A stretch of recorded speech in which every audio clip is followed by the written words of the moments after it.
வணக்கம், welcome to Tiruchendur Sundar. நான் உங்கள் கோட்டை சுந்தர். நான் வீடியோ எடுக்கும் பார்த்தீங்கன்னா மணி வந்து 6:20. வாங்க திருச்செந்தூர் முருகன் கோவில் பற்றின அப்டேட்ஸ் என்ன சொல்லி பார்ப்போம். இன்னைக்கு பொது தரிசனம் மற்றும் விரைவு தரிசனம் பார்த்தீங்கன்னா ஓரளவுக்கு தான் கூட்டம் இருக்குது. ஸோ சுற்றியுள்ள மாவட்டங்களில் தரிசனம் பண்ணோம்னா கண்டிப்பான முறையில் தரிசனம் பண்ணலாம்.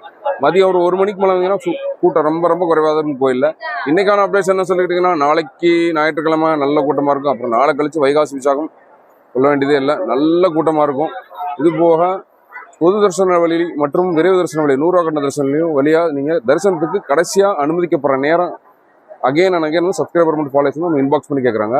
நீங்கள் பொது தரிசன வழியில் போகிறீங்கன்னா கடைசியாக தரிசனத்துக்கு அனுமதிக்கப்படுற நேரம் பார்த்தீங்கன்னா இரவு 8:20. 100 ரூபா கட்டணம் விரைவு தரிசன வழியாக போகிறீங்கன்னா கடைசியாக அனுமதிக்கும் நேரம் பார்த்தீங்கன்னா இரவு 7:45. ஸோ இது போக ஃபேஸ்புக் பேஜ், நம்ம பழைய பேஜை வந்து பிளாக் பண்ணிட்டாங்க மெட்டால இருந்து. அதனால புது பேஜ் ஆரம்பிச்சிடும். டெய்லி நான் வீடியோவில் சொல்லிட்டு இருக்கேன். அதோட பேரும் மாற்றிருக்கோம். பேர் வந்து திருச்செந்தூர் சுந்தர். சர்ச் பண்ணுங்க, ஈஸியாக இருக்கும், பார்த்து ஃபாலோ பண்ணிக்கோங்க. எப்பயும் உங்களோட பேராதரவு கொடுங்க. இன்னைக்கான அப்டேட்ஸ் தான். இதே மாதிரி டெய்லி திருச்செந்தூர் முருகன் உங்கள் வீட்டுக்கு கூட்டிகிட்டு வரேன், எனக்கு ஒரு லைக்கை போட்டுருங்க. ஆல்ரெடி நான் சொன்ன மாதிரி வாட்ஸ்அப்பில் நான் டெய்லி வந்து உணவு கொடுக்குறனால பார்த்தீங்கன்னா இப்போ டைம் மாற்றிருக்கேன். காலையில் 10 to 11, மார்னிங் 10 to 11 மட்டும் தான் வாட்ஸ்அப்பில் அவைலபிள் இருக்கும். ஸோ என்ன சந்தேகனாலும் எனக்கு வாட்ஸ்அப் வாய்ஸ் காலில் கூப்பிடுங்க. நன்றி, வணக்கம்.